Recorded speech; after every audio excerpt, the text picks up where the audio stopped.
Sumakit ang tiyan at nagsuka ang 22 estudyante ng Bubog Elementary School sa Talisay City, Negros Occidental nitong Miyerkules dahil umano sa nakain nilang expired na tsokolate at chichirya. Ayon sa may-ari ng mga tsokolate, alam niyang expired na ito kaya't itinago niya sa kabinet.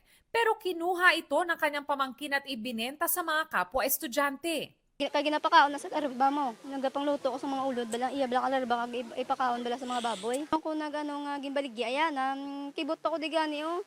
Isa iya inablo sa eskwelahan. Mga lang ko pasensya sila kung para lang tani sa aman niya.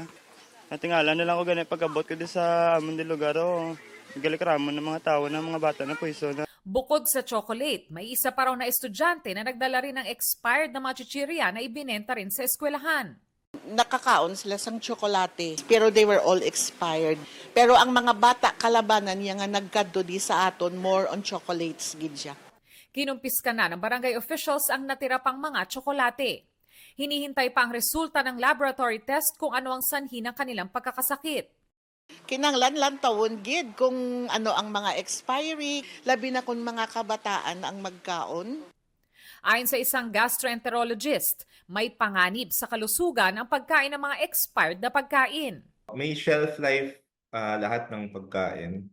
So pag chocolates, may mga preservatives ito pero nasisira pa rin ito pag lumampas sa expiry date. So pag ganun, syempre, pwedeng tubuan ng mga bacteria sa loob.